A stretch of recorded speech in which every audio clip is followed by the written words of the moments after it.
Hello everyone and welcome to yet another episode of AdaDerana BIZ 24.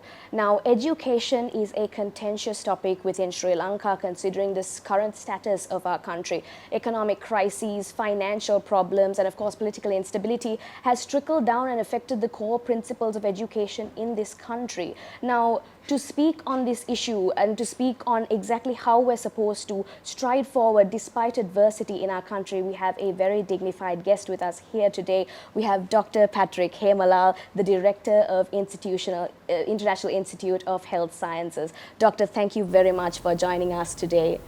Thanks, Anurag. Of course, Dr. Patrick Hemalal is actually a very distinguished individual, having over 15 years of experience in Sri Lanka's public and private sectors, and also having a PhD in chemistry, being a certified chemist, and also, of course, being the director of the International Institute of Health Sciences. He has quite the bit of information on this topic as well, having lived abroad in Canada and currently is residing there as well. Yes, Doctor? And that is exactly our topic of discussion today. Having served in our country and then having moved to a completely different one, a developed nation, we could say, compared to our country. So that's where I'd like to start, Doctor, today's discussion. Now, having lived and having your experience abroad, living in Canada, one of the most developed countries that we know, and of course, having born and bred here in Sri Lanka, having a tertiary education here as well, what did you feel at first living in Canada and learning about our country, and then, of course, coming back here? What were the stark differences that you noticed considering the education and of course the general standpoint of the country? It is mixed feeling because you are coming with emotions no matter what from where you are coming, and when you land, obviously many years ago, the helicopter viewpoint is the most impressive thing. Greenery is like everything. I would say airport is the interface for anyone to come in from developed country, how big your airport, how nicely arranged the airport, and the warm welcome of people. No matter what, it is what it is, but I would say it's something, if I say something is missing, that is element of trust. I don't know why, so how can we bring that element of trust, to whom should I speak to, where's the warm welcome, starting from the immigration office to duty-free sector, that element of trust is little shaky, I would say. And when you come out from the airport, I have seen nice highways, and not only now bird eye view, but you can see all the country. It's beautiful, but there's some kind of irregularities, in terms of construction, road discipline altogether. Probably we want to add more value in that when you compare apple to apple from a developed country to a developing country. I see, and that is a very important introduction, a groundwork that we laid for the discussion that we are about to have. Actually, Doctor, it is quite important to note that one of the most stark differences between a developed nation and a developing nation, I believe, is the consistency of people who believe themselves to be innovators in certain fields. Of course, that term is very lightly used and very vaguely interpreted as well, but I would like to ask you, Doctor, is there a key difference that people who believe they're innovators, innovative solutions, do they play a key difference within Sri Lanka's developmental construct? What is the importance of an innovator in this sentence? See, before I go there, I will try to understand what do you mean by innovation, right? There are discoveries, there are innovation. Innovation is simply if you do something, do in different ways, right? If you want to go from A to B, status quo, you can go A to B in a kind of different distance, but find the easiest way, profitable way to do that job. That's basically we call innovation. And we all are innovators, even your bedroom, even your living room. You don't need to keep every day everything as it is. Do innovate, save the space. That is called innovation. And without innovating, we can't do anything. And we normally say, while you are innovating, please do innovation. So that's most important thing. And I would say the developed countries, they always go to the next level because of the innovation. I see. And that is quite the phrase that you coined there, when renovating, do innovate. Yeah. That is quite true, Doctor. And speaking of renovation, I feel like the country is at the brink of collapse, unfortunately. And you know what they say? They say when you hit rock bottom, there is nowhere to go but up. Now, considering the status of our country and, of course, the youth that are in this country, there must be a framework of some sort for them to pick themselves up of their own accord and, grow exponentially. And especially when we're considering a topic of growth, we could consider entrepreneurship to be quite the contentious topic in regards to personal growth and, of course, contributing to the country as a whole. But we can see that the entrepreneurial sector in Sri Lanka is quite weak. And considering your experience having been a revolutionary figure in not just chemistry, but also having served in Sri Lanka in the public and private sectors, you must have quite the insight on entrepreneurship and also just how entrepreneurship works. Now, why do you believe, if you do believe, that entrepreneurship is weak within the country? Why do you believe that is the case, if you do? And of course, how are we going to tackle that issue to further innovation? I don't know, I'm qualified enough to say that we are weak in entrepreneurship. If you go to roadside, there are so many innovators, like, you have fish, like, small hut, vegetables, like, cycle bazaar or preparing things. I think we are innovators. Now, the question is the quality of thinking. Like, most important things, how can we sharp our quality of thinking? I've been debating, like, am I an innovator? Why should I work for someone? It's a system. It's a system. Now, in some areas, in my thought process, I think entrepreneurship is genetically driven. Like, some people are, no matter what, they take risk and run the show. Is it genetically driven, or is a nature driven, or nature or nurture? So when you don't have anything, you have no risk, the KPI is survival, then you have to do it.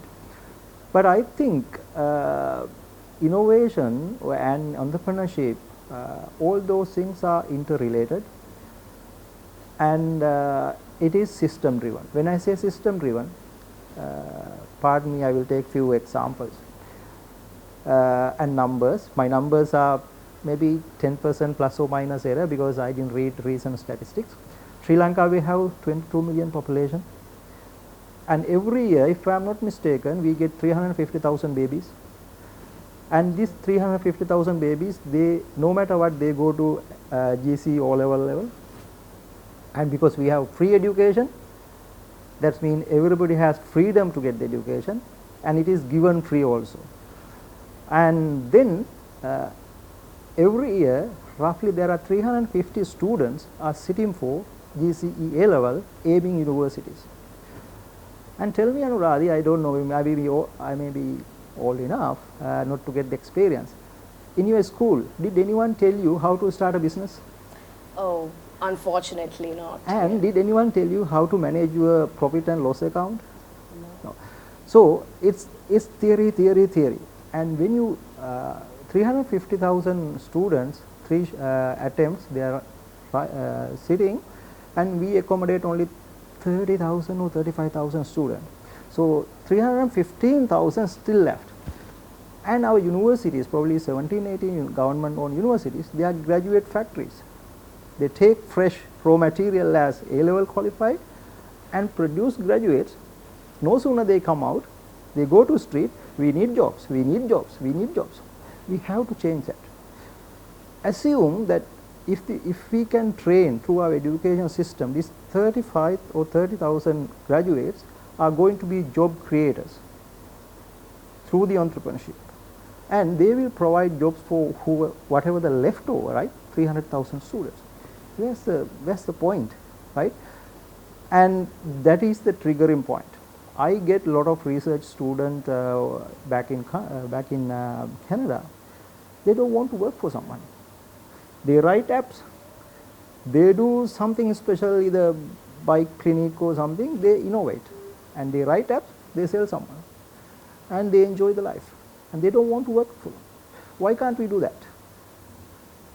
And that is the triggering point, school system and the family system. And you should think Sri Lanka is a very small country and no point of competing each other. And if someone make a balm with a name, another guy is making another balm. This is unnecessary competition. But how can we think like blue ocean strategy and create new areas and provide jobs? I think now things are changing and kids are like, writing apps, they are IT savvy, like, there are a lot of universities, people are going out getting the education altogether. So coming back to entrepreneurship, we have to lay foundation for that through our education system, through our family. I don't know, in my time, like, if I'm looking for someone to marry, if I say I'm a businessman, oh no, we need a doctor, we need a engineer kind of thing. We have to change that mentality from the society, from family system, from education system, from the policy level. Quite certainly, Doctor. That was quite the interpretive answer that you just gave us, and it was quite expansive as well. Of course, there's much more to touch on this topic as well, especially regarding entrepreneurship and innovation as a whole, and of course, being a researcher and your experience abroad. But before that, let's take a short commercial break. You're watching AdaDerana BIZ 24. Stay with us. Welcome back to AdaDerana BIZ 24. We were in conversation with Dr. Patrick Hemalal regarding, of course, the status of our country and innovation as a whole when it comes to encouraging entrepreneurship and growth and potential within our youth and the society currently. And we were talking, Doctor, earlier about entrepreneurship and what it takes to be an entrepreneur. But honestly, even though that, the current generation, they do have the tech savvy and they of course have much more opportunity than they previously did. That stigma between being a businessman and being a lawyer still does exist to some extent because people are worried about risk taking. And because of this, there has not been a proper foundation laid for entrepreneurship in Sri Lanka, as you just mentioned. Doctor, I'm pretty sure our viewers at home would like to know, in your opinion, what do you believe it takes to be an entrepreneur? What are the most important qualities that an entrepreneur must have? I think number one is the surrounding with whom you are living, what kind of. So most of the business families, their kids going to be businessmen. If it is not the case, the nature, if I don't have anything to do, I have to do something, right? My idea is I want to take this one to the next level. Now, education is education. We all should know good maths, good science, good logic. This is education. But how can we make use of this knowledge to be an entrepreneur, to start something? Now, number one is risk-taking capability. Anuradhi, this is an analogy for you. Now, if you say, Doc, after this, we'll go for a drink, or we'll go for a coffee, put it that way. And I don't mind, I say, hey, let's go. And I don't count dollars or rupees or whatever. But if you say, no, that's a good idea about this business, and shall we start? We do analysis till we get paralysis, right? Why? We want to avoid the risk. And most important thing, risk-taking capability. And if we have a kind of incubator system, banking for the schools, no sooner a graduate is coming out from the university, hey, your final project should be a new business, right? Plenty of opportunities. I tell you one example. This is classic example. Myself and Dr. Kitsiri is working, and when I was working, I had one-to-one meeting with my staff. The first question I asked every time, why are you working here? What's wrong with you? And few guys took this one seriously and they started their own business. And one person now, I think with his permission I will tell, he started drying vegetables, fruits. Now see, jackfruit, course, is second to fatty and it's just a waste. Whole world is right now talking about gluten free, and we have gluten free course or corsette or whatever jackfruit seed. and it's a waste. And there are so many things that we cannot utilize or cannot value add. So I am coming back to the second point, that is a value addition. And no point of making fatty, no point of making fish, tilapia. We have to add value. So how can you add value? It's coming from the education plus the innovative thinking, I would say quality of thinking. So second is the leadership, like the quality. Like if you can't lead, it's very difficult to run a business. And time management, your basic knowledge, and you believe yourself what you do, those are the things we should have, basic requirements, like we should, anybody should carry to be an entrepreneur. But if our surrounding is not right for that, I would say element of trust. Go to a bank and wait for, they are not giving you any kind of support, then element of trust. And say go to port, probably you can't release something quickly, this element of trust. The policy makers should create that environment to groom entrepreneurs, and that is, I strongly believe, and I would say to some extent we don't have, I think we have it, but we need to massage it, we want to take to the next level. And back countries, like if you want to start a business, just go to bank, they will give you seed funding, that's it. The banks are rich, but still, like they help you by every means.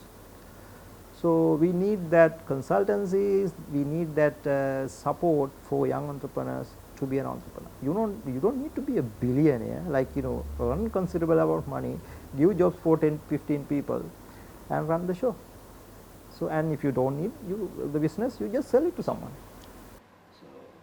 Right, Doctor. That is actually quite the revolutionary thinking right there. The banks and of course our public and social structures need to further facilitate this thinking of entrepreneurship and this thinking of growth within the current society in Sri Lanka in order to better reap its benefits and reach its full potential. Now, considering the fact that the factor of trust that you mentioned also many times in this discussion is quite unfortunately negative in the current sector in Sri Lanka.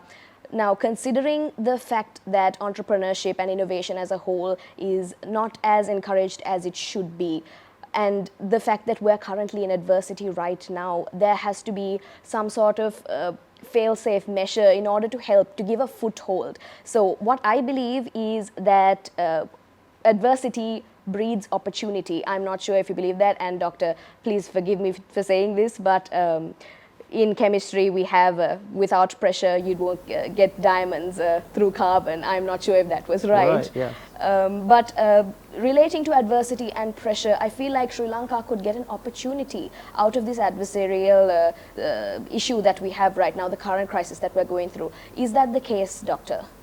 100%. I endorse what you said. Every problem is an opportunity. Like people can see problem as problem, but problem, they are opportunities. For Sri Lanka, I think whatever we are a dollar hungry country right now. Like ignore all those things. Now we are a very simply dollar hungry country, and we want to generate dollars. And I give you another scenario. We have, I said 22 million. This 22 million, I think there are 5 million households, and ignore the entrepreneurship also, and if we can manage to send one family member from our families to abroad and facilitate that, ask them to send $100 every month, easily you get $500 million, right? And for different reason, I went to passport office, I think last week. Oh my goodness, unbelievable. And we should have a method to send your passport home. If it is the case, you go. And I've been talking to another one of my friends. He's a businessman. He said, no matter, like the money will not come to the bank. I said, whose problem then? And you can send people outside, and they are willing to send money because they want to look after their families. But if you are saying the money is not coming to the bank, this is a country problem. means like the policy issue. I tell you, like if I am a ordinary guy, I manage to migrate and I earn some dollars, I want to send some dollars to my mother. I don't know how to go to bank and handle all these things. I'm not that I would say IT savvy or whatever. Someone will come to me, okay, you want to send money to Sri Lanka? Okay, give me that dollars. I will make sure to deliver that rupees to your mom right now. Don't I go for that? So what I am trying to tell, bank should take that step, and that's where I am calling like element of trust and the respect. So we normally in back Canada we said the consumer is the gold, and we do whatever, no matter what. If you go to a shop, they take care of you, starting how are you madam, how are you sir, and what can I do for you, and like they will add value. But go to a shop here, and starting from the cashier to help the helper, they don't look at you, right? Why are you here, kind of. We have to change that system completely and bring back the element of trust, and this is an opportunity, and we want to refix everything, and it is not that difficult, and but we all revolutionize, and we need to have a thinking within ourselves, within the family system, within schools, universities, whatever the church or temple related, and we have to bring that element of trust. Then things will change. Right, doctor. That was actually a very important point that was mentioned. There was the sending a family member abroad in order to bring in foreign income. That is quite the important topic right now, because while I mentioned earlier that adversity breeds opportunity and there's no diamonds without pressure, adversity more commonly breeds fear. There's a flight or fight response that is ignited within the people of this nation because of the instability that they're in right now. The country is not stable at all. It's an unprecedented level of instability, and because of that, people are focusing on leaving the nation in order to feed their families and then settling there, settling abroad. Now, while this is somewhat of a controversial topic, it is true that some families, they feel like they are pushed for choice, like they do not have leeway, they don't have any liberty on whether they should navigate this inside the country or not, because if they were to remain in the country, their opportunity of survival would drastically decrease. What do you believe, doctor, is the advice you can give to youth and society in general when it comes to settling abroad due to the crisis that's happening in Sri Lanka, doctor? See, it is, as you said, a little controversial, but I will try to make it simple. Okay. Sri Lanka is a very small country, and we have less opportunities. We are fighting for a small pie. The public sector or private sector, like if you want to unlock your potential, and you should look for bigger picture, then you can go out. And people can say brain drain, but the point of keeping brain, if you don't use it, right, then let it go and take an advantage. So that is one thing. Like second thing, I'm going back to the numbers. Again, I don't have fresh numbers, but when I was doing my graduation, undergraduate time, the science degree cost was somewhere 3 million rupees. And MBBS degree was about 6 to 7 million. Art related business, because they don't have much chemicals and practicals, therefore maybe 2 million. Who paid me 2 to 3 million to get my degree? The taxpayers, the country money. So I should pay that money back. Either I can work for the country, but still I pay rupees, and in this situation, like no point of paying by rupees, therefore I want to earn dollars. So what happens if I get an opportunity to go out and pay that money back, and I will come back, right? And that is one way of looking at it. And second is entrepreneurship, like send something out, exports from here to outside, and travel and come back. So exposure is the most. and only way that we can get the exposure, see outside. And if people, they go outside, they build nice houses because they get like, you know, carbon copies or like, you know, designs of the housing, like, you know, so let them go out and come back and make a mark, because we have very good gene pool for the brain. Sri Lankans are brainy people, and let them to go out, whoever wants to try to bring the dollar value back to the country. Right, Doctor, that is quite the important conclusion that we laid for this discussion today. I'm pretty sure our viewers at home had a comprehensive understanding on exactly how to put your best foot forward when it comes to navigating the adversity in Sri Lanka. Thank you very much, Doctor, for this insightful discussion. Thank you, Alvari. Thanks for the time. And with that, we are short for time. I hope we have a discussion again in the future. That is all we have over here at AdaDerana BIZ 24. Catch us again next time. Thank you very much for watching.